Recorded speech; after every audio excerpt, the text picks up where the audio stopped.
You guessed it, we're back at it again. It's week 2 of the Striker Fired course. I didn't do a video for week 1 because it was a written assignment. I was gonna do an unboxing for you guys, but I'm just gonna do a little quick one, a little brief of what I got in this video. This is my assignment all laid out for this week. You'll get a better view when I go up there. And then this is the tools that we got for this course. A lot of this is, I'm assuming, is gonna be in the later weeks, but you know, if you subscribe and like the channel, you might be able to see me use all of this. But yeah, without further ado, I wanna get to it. So my tripod just broke.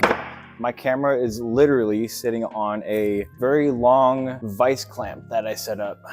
So if the phone falls, I'm sorry. This is an exploded view of the firearm and its components. I kind of try to put them in their own respective places. It's not gonna matter in a few minutes because we're actually gonna assemble it and it's all gonna be put together by the end of the video. Before I get into it, we're gonna randomly pick 6 parts to talk about. The first one's not gonna be so random because I feel like it's a critical part, but I'm gonna go over the trigger bar. Let's say the striker safety. We'll go over this guy here. Talk about the locking block here and slide and connector. All right, so the first thing I want to talk about is our locking block. This is going to be the guy that sits right in here, and this primarily plays a role in your unlocking step in the cycle of operations. It indirectly does a few other things, but mainly it's going to be your unlocking. Because when you fire a round off and the recoil causes the action to cycle, it's going to be this little surface right in here engaging with that locking block, and that locking block is going to cause your barrel to come down and away from the slide and basically unlock from the slide. Next up, we have our trigger mechanism housing, and it's just as it sounds. It's gonna house your a big portion of your fire control group. Now, obviously, with the way I'm explaining it, this is gonna play a big role in your firing step, but also your cocking step as well. Some of the big critical parts that interact with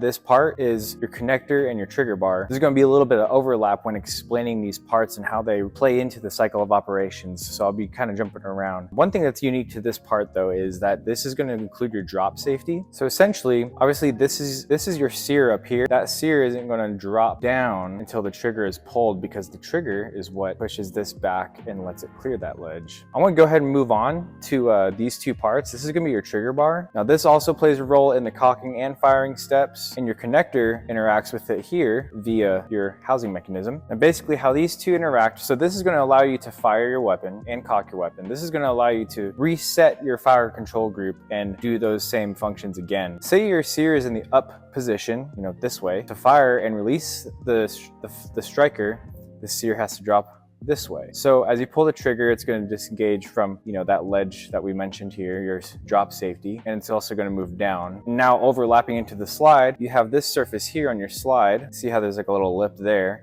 That's going to push up on this surface of your connector, and when that happens, it'll push the connector out, and then your trigger bar can come back up. And then as you release pressure off the trigger, it's going to come back to the front and re-engage. Now, your slide. This houses a lot of stuff. It's going to allow you to cock your weapon, your striker to accomplish the firing step. This breech face here plays a critical role in the locking step. I'm kind of going out of order here. I'm just kind of looking at it and just remembering what areas do what. Your feeding is performed by this little lip right here. This corner right here is going to be what picks out your round from the rim of the case from your magazine. Essentially just kind of grabbing it in that kind of motion. So if it's feeding, it's obviously going to be chambering it too, because it's going to be pushing it into the chamber of the barrel. You're going to be locking in just like that, indirectly supporting the firing step of the cycle of operations, because the firing pin goes through there. It houses all the springs for the firing pin as well. You got some steps in the cocking, because that lip right there also has to interact with the connector that we mentioned. Feeding back to chambering. Lastly, we got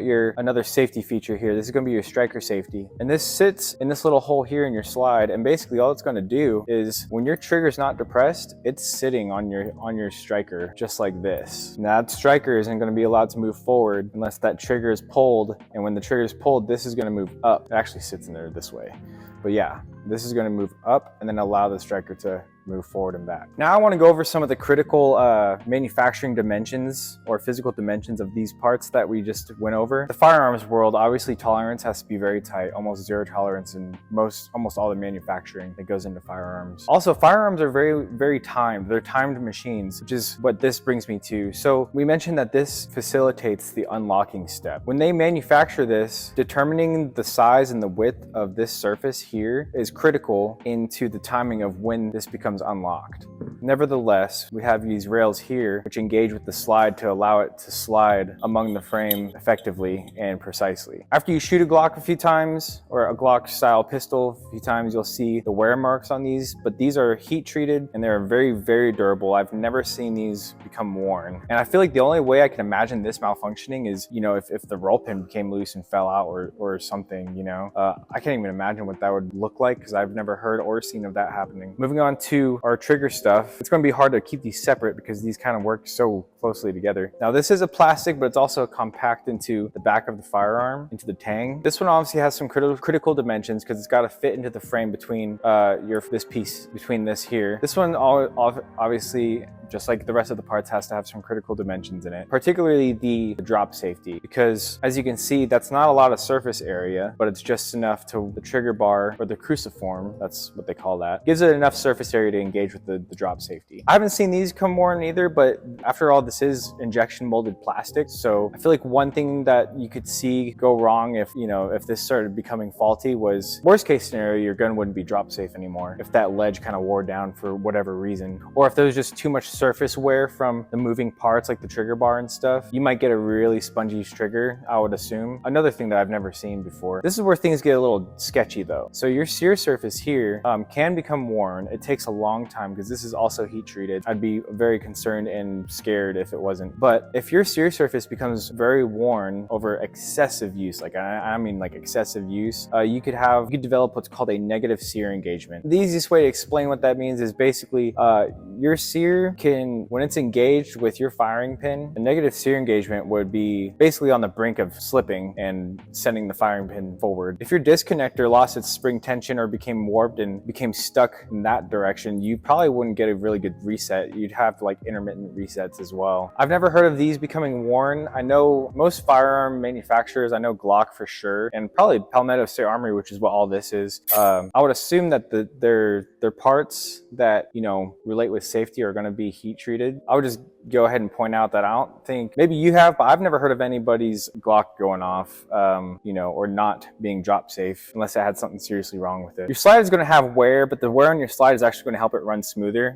This is one of those break-in parts in my opinion. I know some guys, I've done it myself actually, we'll put lapping compound in these rails here and just cycle it for like 20 minutes and then clear it out, and it makes it a little bit smoother. You gotta be careful with the kind of grit you use though, because you can take material off too if you go too rough. Lastly, before we move on to actually putting this bad boy together, really from a gunsmith standpoint, I would say the key thing to making sure that none of these parts become overly worn is, whether it's yourself or a customer of yours, just make sure you're advising them to inspect their gun frequently and keep it well lubricated. Maintenance is really everything. It's just like a car, you know, don't skip your oil changes, because if you go years and years without doing anything, yeah, you'll get some malfunctions here and there. These parts can become worn, and if you're not inspecting your firearm regularly, then they can become worn out of spec without you knowing slowly. It's like the frog in a pot of water. It happens slowly, and then when it's, you know, when it becomes to that boiling point, you know, it's a little too late, and I don't know, you might get a striker to the face or something. I don't know. But yeah, just maintenance and inspections are key. I know with stock Glock pistols, and probably the PSA as well, because they're not like, you know, the super bougie brand or anything. A lot of people have a lot to complain about with the spongy Glock triggers. There's two things that a lot of people do. They'll go buy an aftermarket trigger for the Glock, or they'll have a gunsmith polish this. And it's really up to, you know, the customer how much they're willing to pay. Do they want some craftsmanship to go into the trigger job, or do they just want an all new aftermarket trigger? Whatever, I don't know what's going to be cheaper for the customer. Some of those aftermarket triggers go up to about $200-$300. But as for a gunsmith, I'd probably spend 2 hours, 3 hours tops smoothing this thing out. I did a trigger job on my 19X and it came out pretty nice. I think that took about 2 hours. As far as that goes, I used a Dremel with some lapping compound, 220 grit, and I used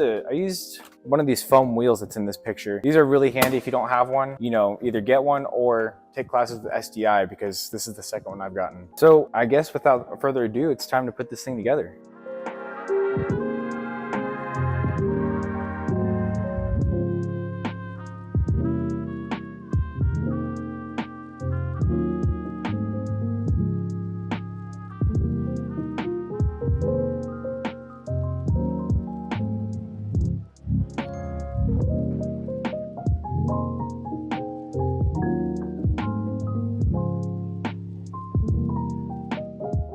All right, so this definitely hasn't been my best experience filming, but you know, between my tripod breaking and my phone dying and the internet being crap inside this shop, I think it's safe to say it's time to invest in some better filming equipment. I did finish the gun, so I'll put the camera back up and then we'll run through the cycle of operations and then we'll throw some dummy rounds in it and do the same thing. So here we have the finished product.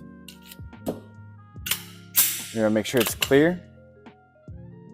Not bad for, you know, technically a lab tool for the class. So we're just gonna go through the cycle of operations. You already know it. So we're halfway through cocking now. This is the halfway point in the cocking. So now we're cocked. When the slide went forward, the dry function check. Hold on. Got some of these bad boys here. So what we're gonna do is, we don't have to put all these in, but I'm just gonna do 2. Okay, we're halfway through cocking. That lip on the bottom of the breech face is gonna grab the rim of that case and feed it, and it's gonna chamber it as soon as the slide goes forward. Now it's locked, so we're good there. We got the feed, we got the chamber, then we got the lock. Now we're gonna do the fire, boing, okay? And now we're gonna do extraction, which is gonna be this piece right there, grabbing that for the extraction. And then ejection is gonna be when it hits that, static ejector. Okay, good ejection, feed, chamber, lock, fire. Checks out with the dry fire and the dummy rounds, so that's for sure. Well, that was a rough filming experience, but that's it for today. You guys saw what I got for this class. You guys should check it out too, sdi.edu. Like and subscribe so you can see the rest of this course. And then after this, in about 4 weeks, we got hammer fired, so stay tuned for that.